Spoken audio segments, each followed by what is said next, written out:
My name is Arpan Banerjee. I am a doctoral fellow at the Department of East Asian Studies, University of Delhi, and academic counselor here at IGNU.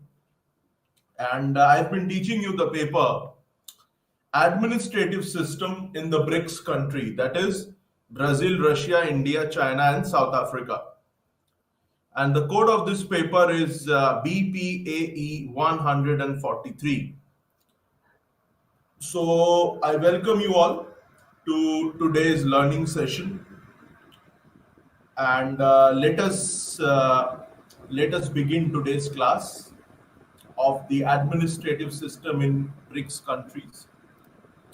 So far in this paper, we have discussed as part of the first block, we have discussed the constitutional framework and structure of government prevailing in the BRICS countries.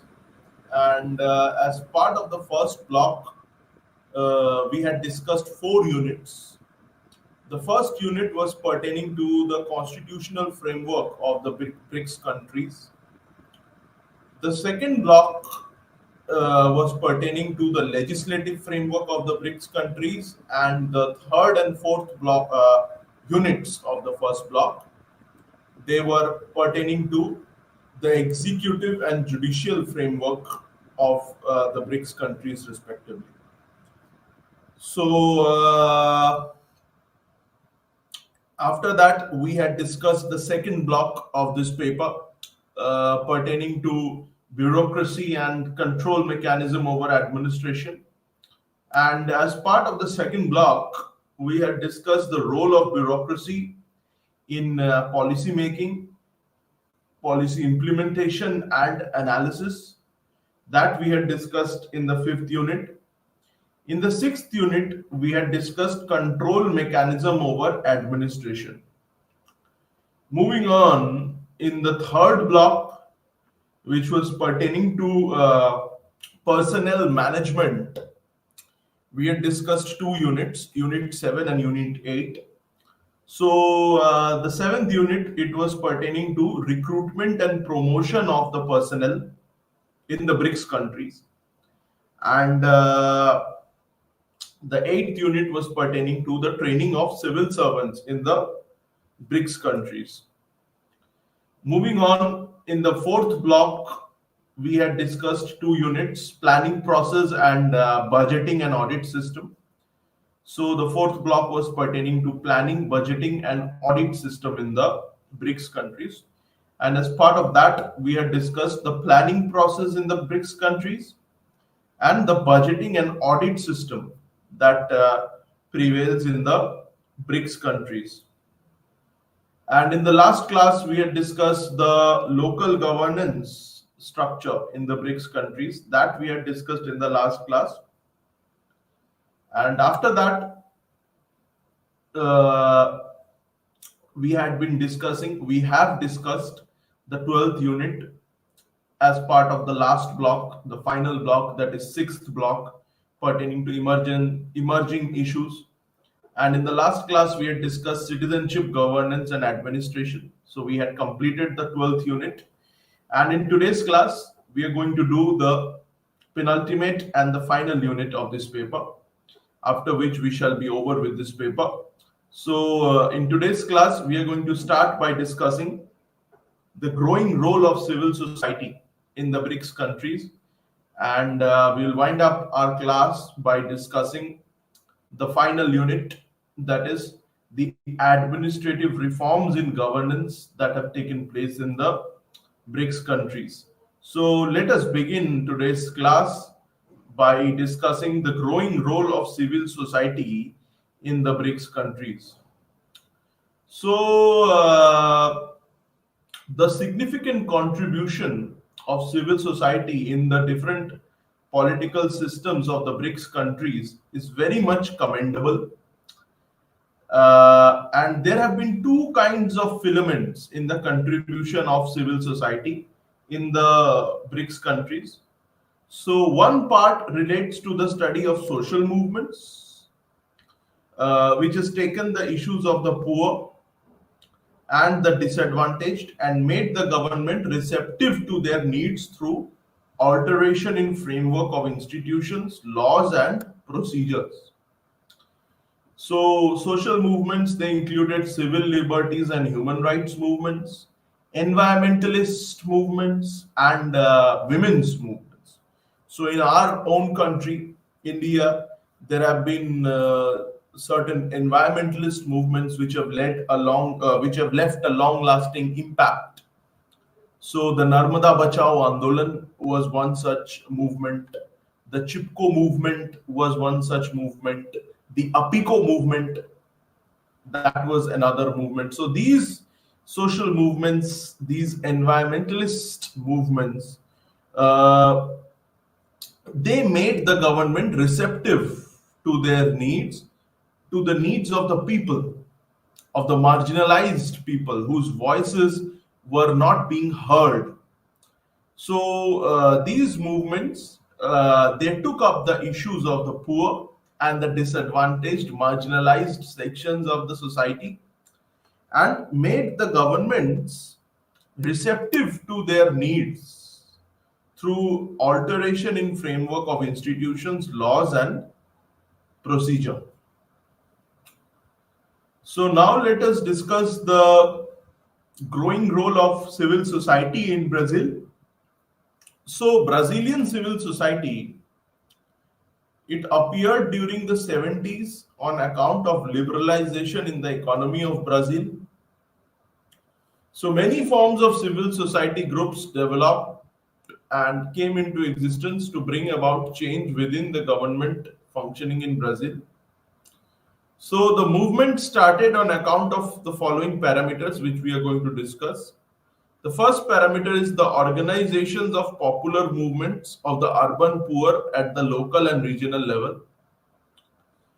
The second parameter is pertaining to the institutions of the sanitarista movement for a unified health system in Brazil. And the third parameter is pertaining to the organized movement for a national urban reform. And the fourth parameter in Brazil, it is pertaining to the emergence of professional associations, such as association of professors, association of doctors, etc. And the fifth parameter is pertaining to the formations of many organizations in the countryside of Brazil. So, the role of civil society organizations in Brazil is clearly witnessed in terms of two basic ideas. The first is quantitative growth in the number of voluntary associations and their input in public policies. And the first idea is the quantitative growth in the number of voluntary associations in Brazil and also in their input in the public policies. And the second idea is pertaining to the contribution of the civil society in recognizing public policies independently from the state. So, Brazilian civil society, it emerged in a situation between autonomy and political dependency. Thus, it is witnessed in a new role based on two processes. So, the first is the reactive attitude of the popular sectors to the anti-democratic process of modernization.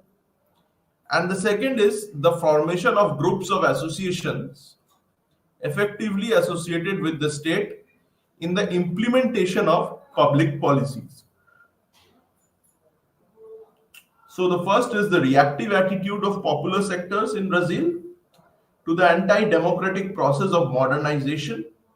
And the second process which the Brazilian society, civil society witnessed was the formation of groups of associations which were effectively associated with the state in the implementation of the public policies of the state.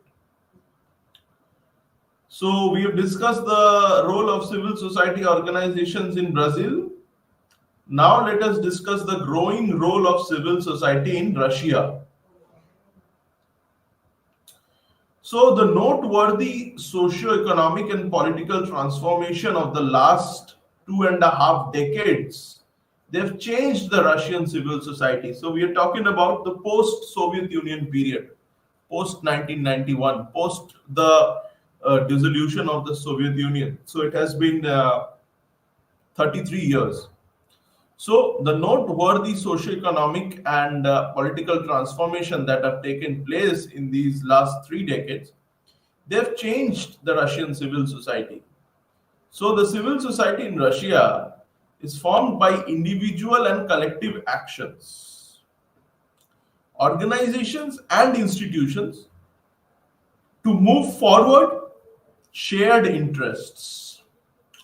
So this indication, it refers to both the institutionalized order of civil society and the casual nature of its formation. So the basic features of civil society groups in Russia, they signify the following indicators. The first is civic engagement. So civic engagement, it is pertaining to the intensity of individual deliberation in social and political organizations. The second indicator is the stage of organization, which is pertaining to the extent of institutionalization that reflects the formation of civil society in Russia. So the third indicator, which signifies the basic features of civil society groups in Russia, is carrying out values. So this is pertaining to the extent to which civil society is seen to internalize and reflect positive values. The fourth one is pertaining to the observation of impact, which includes the apparent social and policy blow of civil society, according to both interior and exterior awareness in Russia. And the fifth one is outside influence of the environment, which refers to the socio-economic, the socio-political and cultural situations prevailing in Russia. And it refers to the extent of activity of the civil society in Russia.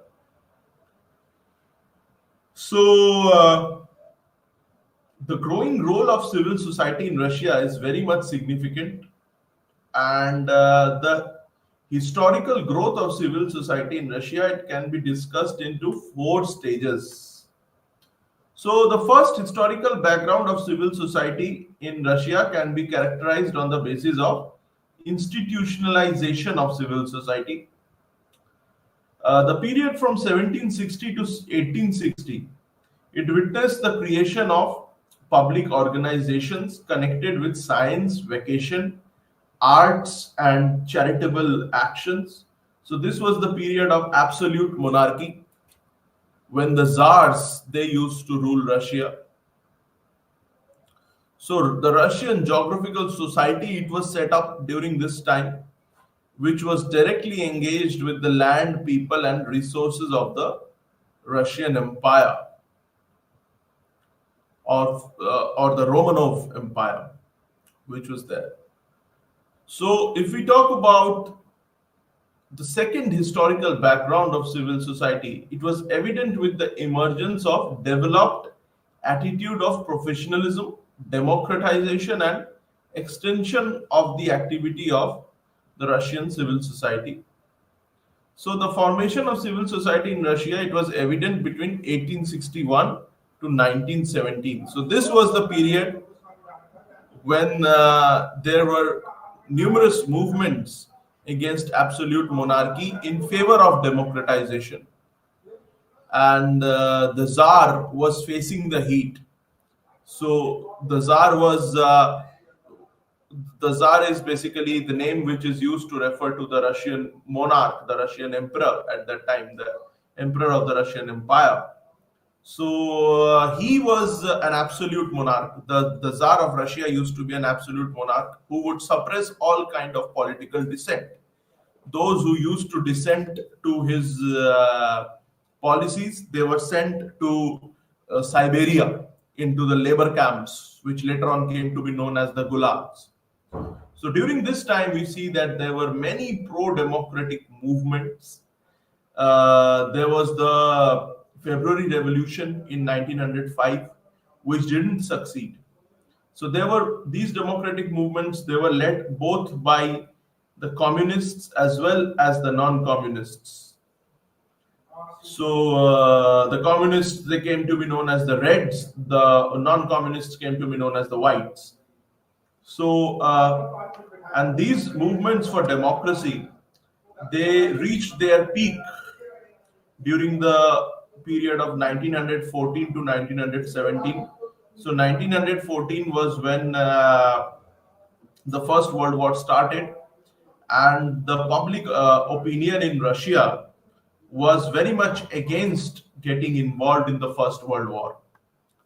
And the First World War, it proved to be catastrophic, both for Russia as a nation and for the Russian Empire as well, the ruling family as well, because the opinion of the people, it turned completely against the ruling Romanov family. And then in 1917-18, we see that there was the Russian Revolution, the October Revolution, which successfully toppled the monarchy, replacing it with communism. And then there was a brief civil war, which ultimately resulted in the victory of communism and the establishment of the Union of Soviet Socialist Republics. So this was a very tumultuous period. And the formation of civil society in Russia, it was evident between the period from 1861 to 1917, which was the last phase of monarchy in Russia, the last years of the Russian Empire. And it was this phase which is basically referred to as the second historical background of civil society in Russia. It was evident with the emergence, in this phase, we saw the emergence of professionalism, of the developed attitude of professionalism, democratization and extension of the activity of Russian civil society. So, because during the time of the Tsar, during the time of absolute monarchy in Russia, democratic dissent was suppressed by the monarch. That led to the creation of many secret societies as well. So, civil society, when it could not function at the public level, it functioned through secret societies. And many of these secret societies were led by communists like Vladimir Lenin and Joseph Stalin. So, the third historical background of the formation of civil society in Russia, it was witnessed during the period from 1970s to 1980s. So this was the period of communism, when after the establishment of the Union of Soviet Socialist Republics.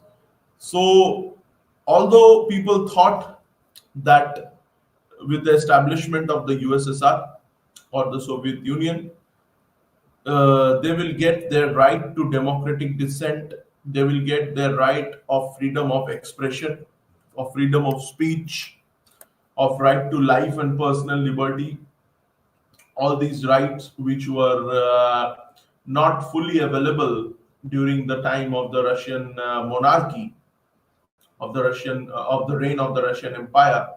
The people, they thought that they will get these rights under communism. However, they were in for a rude shock when communism, it went a degree further in curtailing the people's democratic rights. So whether it was under Vladimir Lenin or whether it was under Joseph Stalin, the democratic rights of the civil society and of the people, they were very much controlled and regulated by the Communist Party of Russia, the Communist Party of the Soviet Union. So the civil society, it was not allowed during this period, during the third historical phase of the formation of civil society in Russia, or we may say Soviet Union at that time. The civil society was not allowed to function autonomously. So those who voiced their dissent against communism, They were either sent to the labor camps in Siberia, uh, which were known as the gulags, or they were forced to flee the country.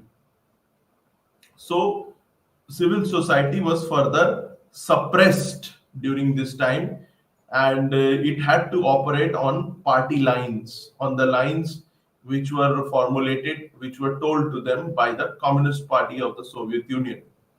So during this period, what we see is that many civil society organizations, they were nationalized by the Soviet Union, and there was the necessity of states to establish state-oriented civil society organization, and this was the main drive of socialism. And these civil society organizations, they gradually became the propaganda machine of the communist state of Soviet Union. And developmental aid was also granted to the growing role of civil society in Russia during this period. So that is why we see that the civil society, although it existed and in many ways it kept on growing, but all these things, they happened under state controlled and strict state supervision. So even the slightest of dissent could get you behind bars, or could get you in the labor camps during the period of the likes of Stalin. So the fourth stage in this development of the civil society, it was witnessed from 1980s to till date. So from 1980s onwards, many civil society organizations, they evolved speedily.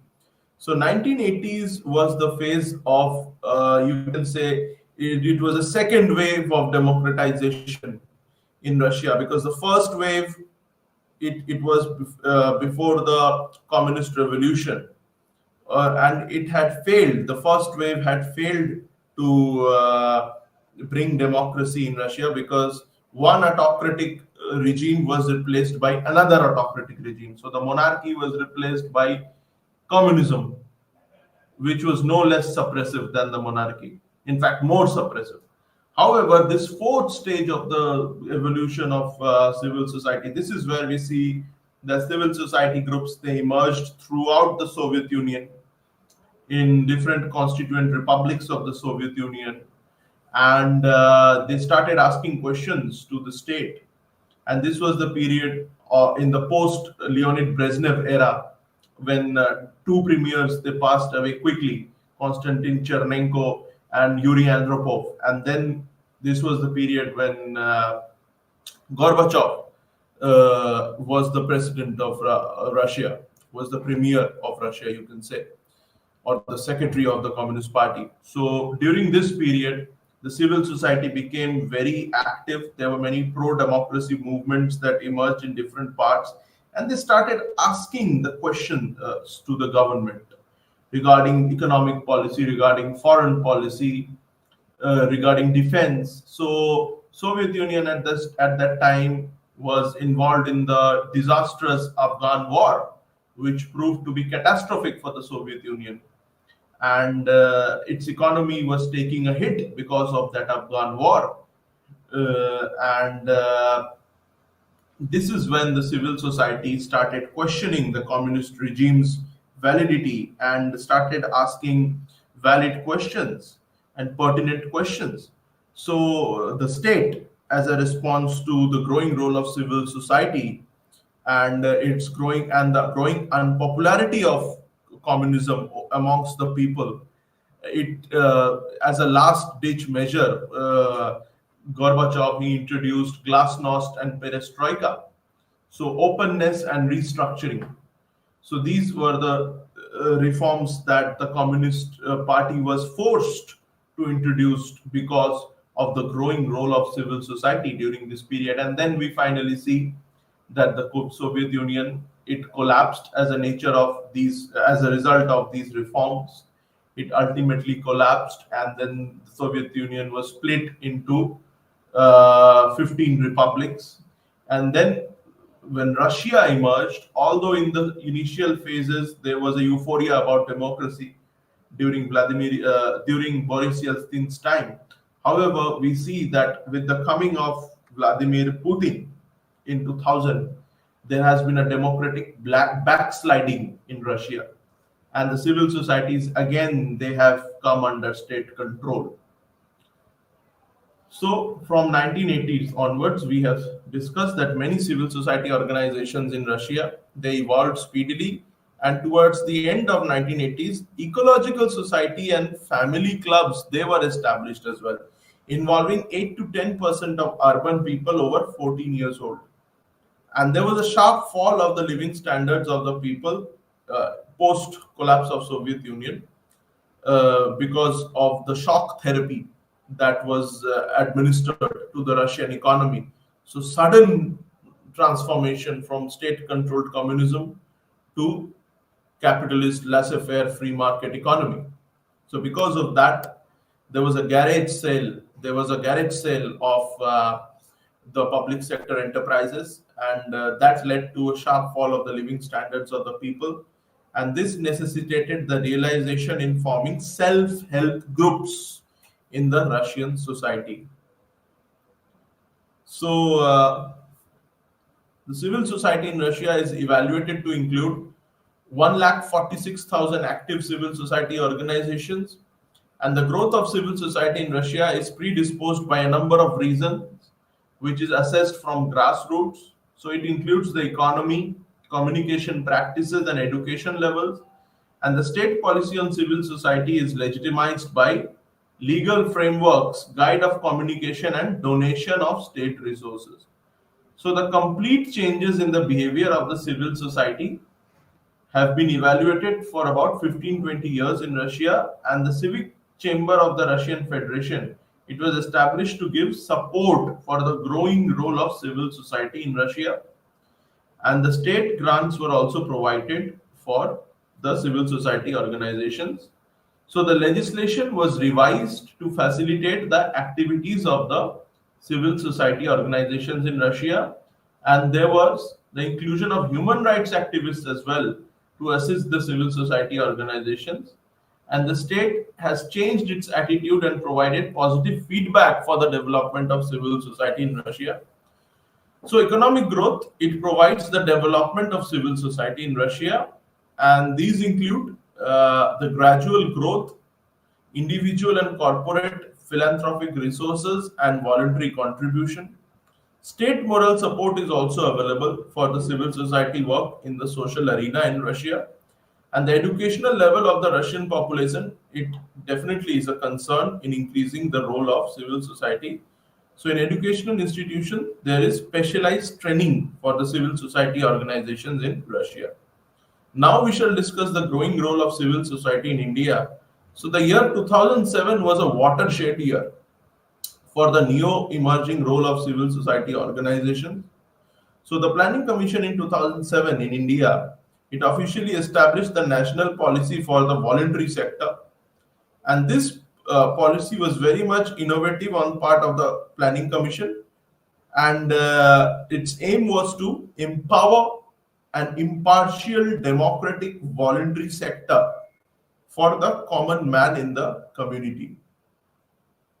So the policy, this national policy for voluntary sector, it reaffirms the faith that the voluntary sectors are playing a pivotal position in the multiplicity of the sectors, and the partnership of the civil society organizations was made with the efforts of private sector at the local level as well as at the national level.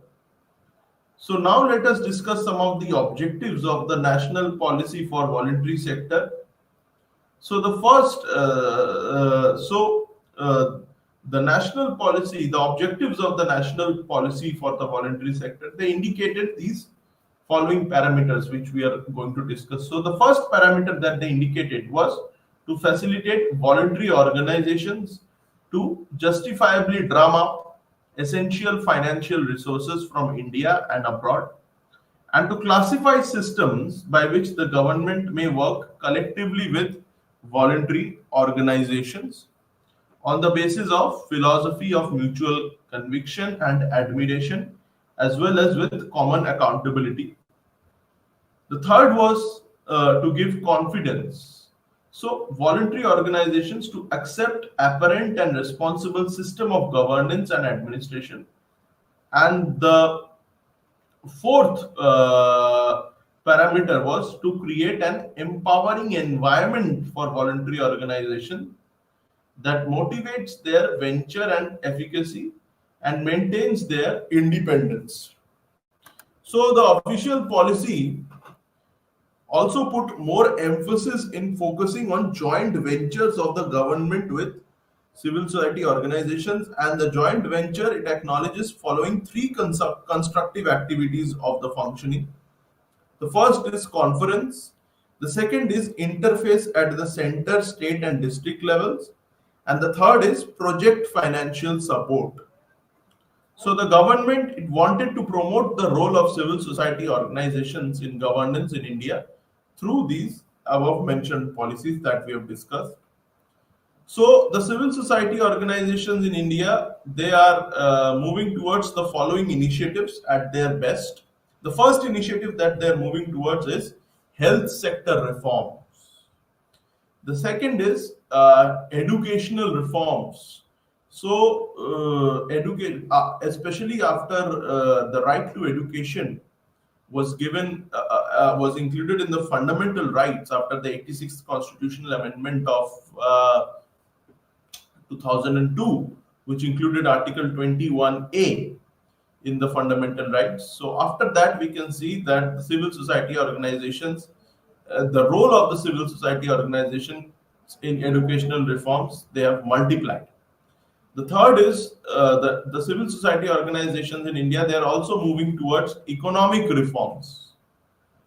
And the fourth is they are also moving towards social reforms as well. So civil society organizations, they are taking all-round initiatives in the field of health sector. And for such attempts, new voluntary organizations are required, and the idea of public-private joint venture was also initiated. So the private sector, it includes both profit and non-profit organizations. And at present, many private partnership schemes are also under accomplishment in the states of India. So many civil society organizations, they've also succeeded in taking over running of hospitals in joint venture with the government.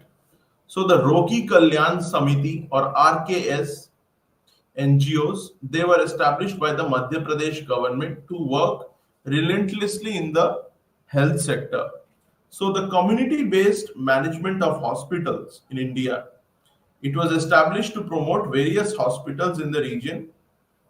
And the Rogi Kalyan Samiti, it was officially registered under the government of Madhya Pradesh Societies Registration Act 1973.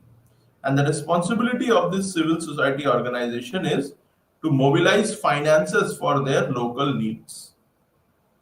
And this Rogi Kalyan Samiti was very much engaged towards local needs of the people to improve hospital basic services. And this type of arrangements had commendable positive impacts on health reform.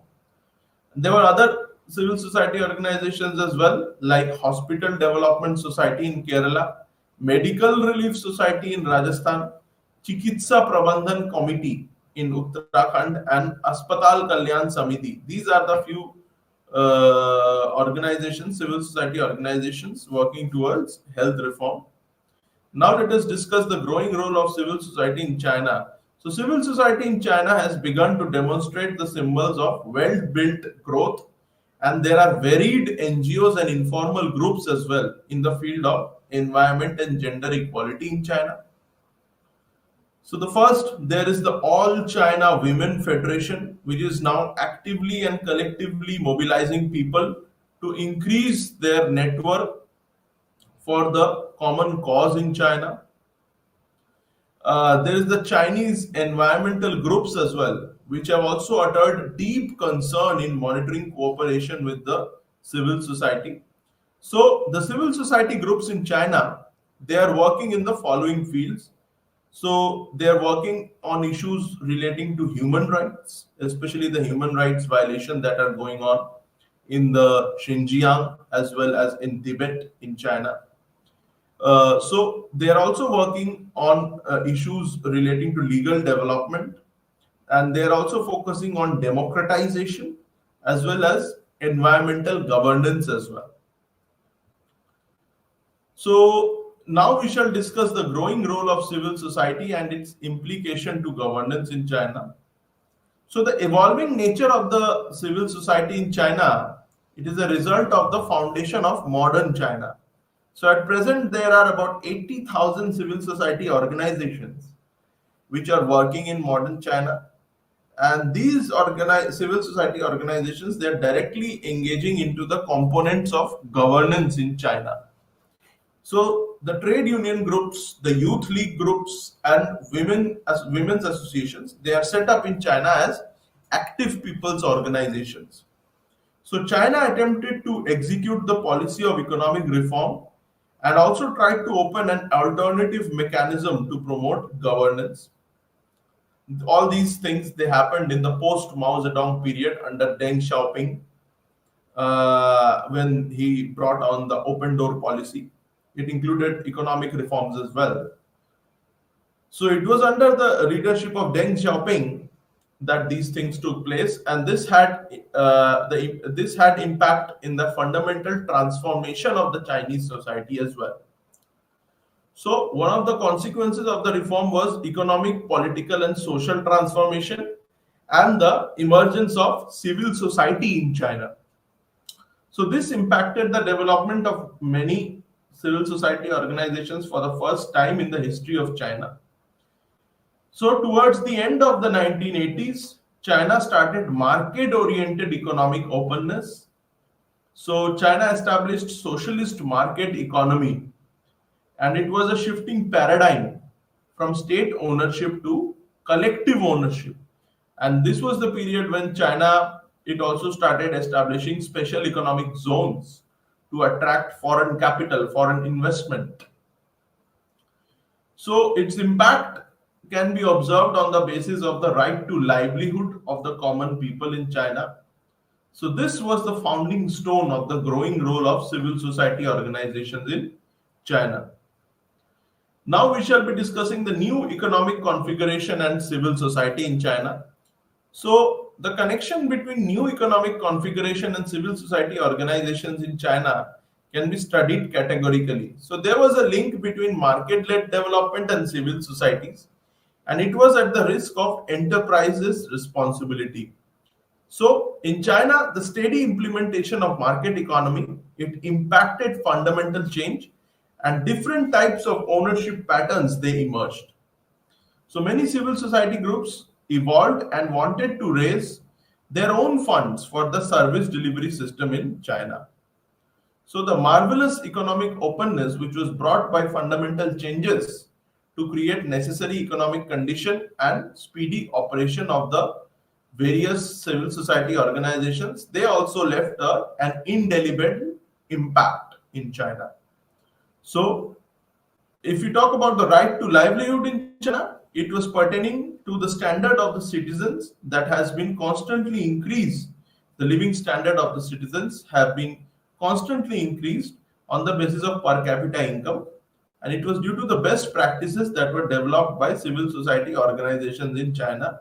So the per capita income of rural as well as urban residents has also increased due to average growth exceeding 9% and operation of the civil society in China.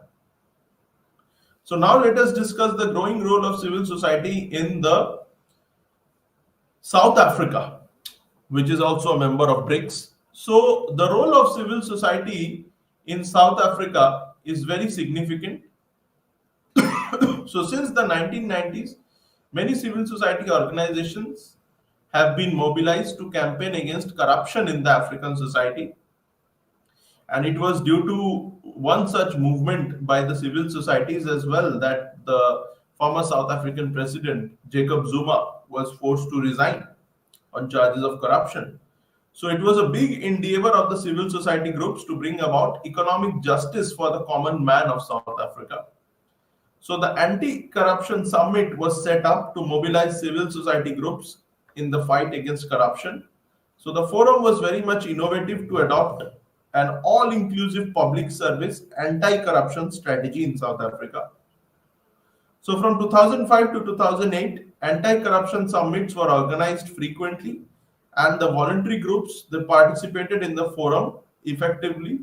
So South Africa's effort on good governance and African peer review mechanism gave the comprehensive report to bring civil society groups into national mainstream of South Africa. So in 2012 in South Africa, community groups, including civil society organizations, they were constantly engaged and they were working towards eliminating corruption in the country. So we see most of the civil society activism in South Africa has been pertaining to the elimination of corruption. So since the adoption of democratization in South Africa in 1994, outside civil society groups, they also influenced and mobilized people to work against corruption. So their strong democratic support brought universal visibility in the African society. So Congo's civil society mobilization also stood the test of time to go against corruption. So the diverse groups of civil society organizations, they are playing a very dynamic role to assist and help the marginalized people in South Africa. And as we know that under apartheid laws in South Africa, millions of non-white citizens were deprived on the basis of their rights and they were subjected to atrocious subjugation as well. So the government also brought civil society organizations to respond effectively at the ground level requirements of the people, and these civil society organizations they attempted to highlight on building participatory democracy in South Africa to help the needy of the neediest. There are other civil society groups like community advice office sector, philanthropic development were developed to offer liberated and reachable legal advice, free legal aid to the needy, and connected services to the poor and disadvantaged people in South Africa, and also to promote local community development and assist communities to hold local government answerable. So advocacy methods were also executed to link, network, and support the common people. So many other eminent NGOs like the South African NGO Coalition, the Community Development Resource Association, the Foundation for Human Rights, Social Change Assistance Trust, the Institute for Democracy in South Africa, the Center for Civil Society, the Ford Foundation, Civicus, and such other are working under Society Registration Act of NGOs in South Africa. So civil society exercised a very pivotal role in anti-slavery movement, and they struggled hard to talk about women's suffrage, and they played a very consultative role in policy development in South Africa. And the groups they were very much directly engaged in policy advocacy and service delivery system in South African society. So the civil society in South Africa is directly impacted by the proliferation of global trends and apartheid. So the establishment of civil society in South Africa during the time of apartheid was particularly based upon race, ethnicity, and class, and these were engaged in the advocacy work during the time of apartheid in South Africa, and they fought for the poor and improved the lives of South Africa's marginalized groups. So the transition to democracy in 1994 in South Africa, it witnessed the success of civil society groups in many sectors, and many civil society groups also shifted towards the position of government to business. So the outcome was the running down of civil society's activity in different sectors of the governance. In fulfilling the needs of the society, medium, large, and regionally focused civil societies, they have jumped in. And these organizations, they were not registered, but they were also involved, and they still had a profound role to fulfill the objectives of the South African society. So the voluntary organizations, they have actively participated to form stockwells and cooperatives as poverty reduction strategy in South Africa. Now we shall be discussing the administrative reforms in governance that took place in the BRICS countries. So, an administrative reform is a conscious, well considered change which is carried out in a public sector organization to improve its structure, operation, or quality of workforce. So, the basic purpose of administration is to meet the demands of people and execute the policies of the government. And at a certain time, it is felt that the prevailing system of administration fails to achieve the target and it needs reforms. So, this is when the government forms committees to recommend reforms which become inevitable. So Brazil, Russia, India, China, and South Africa, they have adopted an incremental and gradualist innovative orientation of thinking to administrative reforms. So the administrative reforms in these countries, they are necessary because these countries are upcoming world economies, which are very much proactive, citizen friendly, and comprehensive as well. So in order to make administrative reforms conducive to the systems and useful for the public, it is required that countries must take comprehensive exercise to frame and implement reforms that are suitable to the local conditions.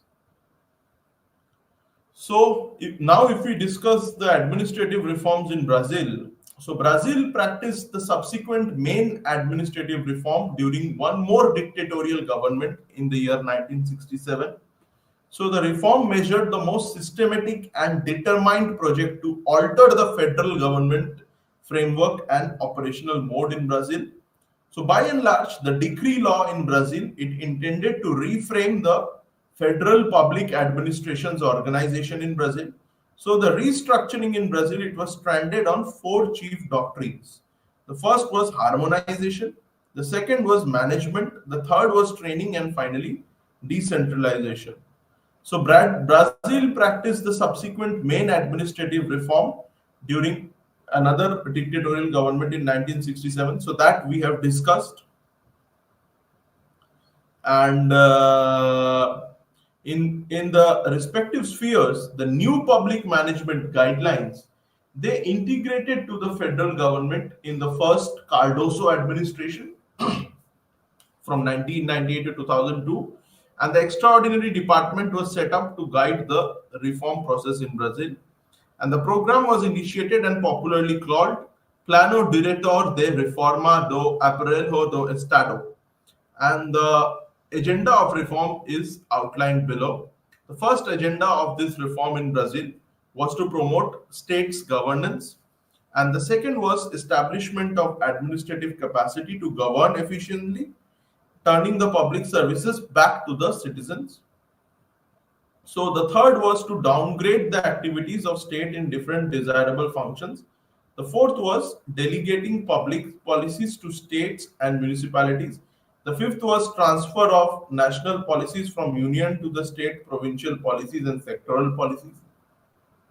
So in the consecutive years, Brazil gained experience and observed a transformation of government with the left-wing party, popularly called the Labour Party, coming to power in 2003, and it was witnessed as political administrative development in Brazil.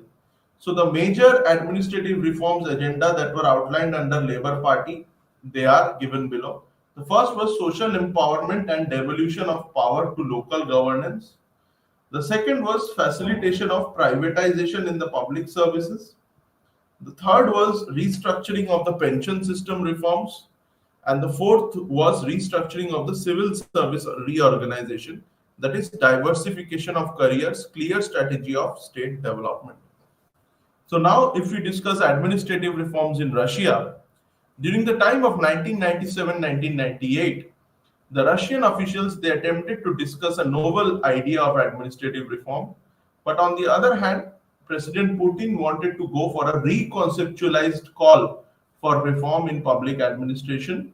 And this innovative reform was segmented into three major parts. The first part was innovation in civil service reform. The second part was establishment of administrative reforms in Russia. And the third was municipal government reforms. So if we talk about the innovation in civil service reform, so the Russian Federation, it attempted to execute this idea of public service reform in 2001, which was initiated by Russian President Vladimir Putin. So there was a proposal for setting up new approaches to public service regulation and human resource management in the government agencies. So the public service reform in Russia, in the Russian Federation, it was initiated in 2002 for smooth functioning of the administration in Russia. And in this connection, federal laws were also implemented for restructuring of administrative process in Russia. So in a statement according to federal law, public service system in Russia includes the Russian civil service, police service and paramilitary service. So in 2004, civil service in the Russian Federation was implemented. There was different agenda fixed on civil service for administrative accountability in Russia, and this includes the method of competition for appointment of civil servants, comfortable job enhancement for civil servants, setting up remuneration fund for government agencies, and framing up of resolution mechanism procedure. So now if we talk about restructuring program in Russia in administration, the restructuring program of administration, it was executed in 2003 by presidential decree in Russia. So the Commission for Government in Russia, it was set up, and two thoughts are underlined to bring about transparency in administration, which are mentioned below. So it is the prime responsibility to evaluate activities of the government on good platform, and it is essential to patiently separate following three types of functions. The first is setting the set of laws tasks. Second is implementing the rules function, and finally applying the rules functions. So now we shall be discussing the e-Russia scheme. So federal program in Russia, it was developed and the government wanted to establish the e-Russia scheme to bring about transparency in the budget control mechanisms of Russia. It was implemented in the process of reforms during 2002 to 2010. And in connection with e-Russian scheme, many international organizations, they are also taking initiatives now to link with the network of projects and action plans for sustaining national reforms. So there are other following internal factors as well, which are leading the negative impact of the reform in Russia.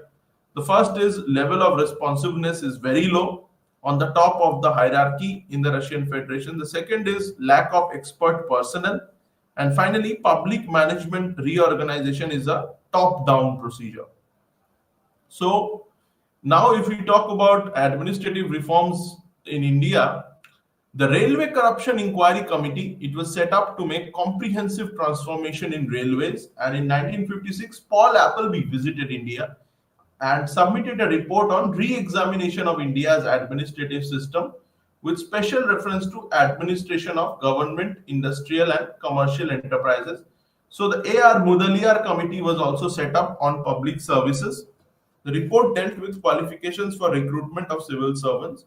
Further, in the year 1957, 1959, 1962, 1964, and 1966, comprehensive reform proposals were implemented, and the committees like prevention of corruption, emoluments, and conditions of services of central government employees focused on the imposition of code of conduct for civil servants. Then the first Administrative Reforms Commission in India, it was set up under the leadership of Morarji Desai.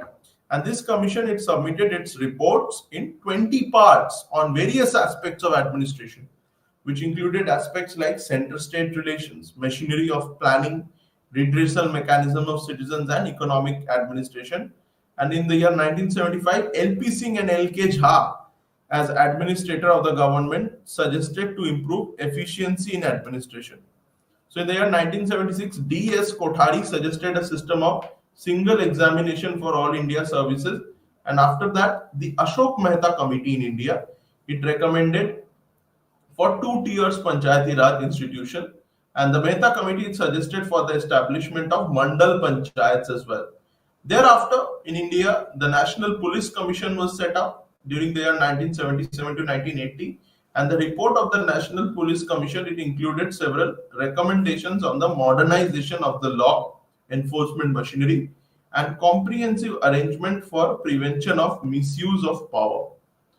So in the year 1980, the Economic Reforms Commission was created under the leadership of L.K. Jha, And the commission, it focused on rationalization and modernization of the economic and administrative system. So in 1984, another committee on center-state relations was set up under the leadership of R.S. Sarkaria, which submitted its report in 1988 that suggested for setting up interstate council in 1990. And in addition, several pay commissions were also set up for smooth functioning of administration. And in 2001, the Expenditure Reform Commission was also set up. So in 2005, in India, the second Administrative Reforms Commission was set up, and it submitted 15 reports on various aspects of governance. So the second Administrative Reforms Commission, it also gave emphasis on right to information as a key to effective governance. And it was under the leadership of Sri Virappa Moili to give an outline for overhauling the Indian administration. So the commission, it recommended measures to accomplish receptive and sustainable effective governance for the country. So the second ARC, it also gave other suggestions for smooth functioning of Indian administration as well. So now if we talk about administrative reforms in China, this is another BRICS country. Chinese government has positively pressed long-term administrative reforms to gather the polity, society and economic changes since early 1980s, and it was just for the effectiveness of promoting governance. So the discussion on administrative reforms in China, it includes the following. The first is look into the present challenges for administrative reforms in China. The second is pertaining to investigating the considerable administrative reforms under the conventional state center prototype. And the third is pertaining to examining an alternative mechanism for administrative reforms in China. So the social periphery, politics, economy and ideology, they have been changed appreciably to diverse degrees after 1980s. So it was a shift of fundamental social sphere, and there were different shifts in the Chinese administrative system, which included ideology, economic system, social system and globalization. So due to overpressure of the Chinese society, the administrative system faced many problems, and these are identified as major issues and challenges in governance. The first was pertaining to legitimacy issues. The second was pertaining to state-owned enterprise issues. The third was pertaining to fiscal issues. And finally, the fourth one was pertaining to administrative state issues. So in the lines of functions, the government in China is now paying attention on social capital, like public goods and allocation of services. So China wanted limited government in principle, and the need of the hour of the Chinese economy is to adjust the government with different structures and norms. And in terms of central government rules 1998, the Government Organizational Reform, or GOR, it rationalized the departmental structure in China. And small government, big society principle was followed up. So the Chinese society, it stood for merit-based civil service system and skill-oriented civil servant army. So due to fiscal pressure, the government of China had proposed to cut back 50% of government employees, and Chinese government, it intentionally avoided bureaucratic ways in expanding business. So rule of law is the basis of administrative governance and administrative reforms in China, and the system of government employee started to transform from favoritism to merit-based system in China. And also there has been an emergence of citizen-centric government paradigm, which is a very innovative strategy involving institutional dialogue, transformation, growth and integration, has proved to be very effective, and emphasizing on the Minobrook conference to bring in administrative reforms, which included organizational restructuring and rationalizing the personnel. So there's also been something called reinventing the government, especially local government in China, and there has been decentralization drive towards fiscal federalism and tax revenue sharing in China as well, ensuring local self-rule through urban neighborhood communities and organic laws. So as well as plural governance as well in China. So if we talk about administrative reforms in South Africa, it included public service reform, including restructuring, revitalization of local government, anti-corruption, labor redistribution. So there was something called the Administrative Reforms Program in South Africa in 1991, that wanted to make administration more responsive and legitimate. And also, it was evident that early retirement package was accepted and employees, they were quitting the service. So the basic reforms or features of these reforms were institutional and management aptitude of public administration, as well as debureaucratization and modernization. So thank you so much for joining today's class. Namaste.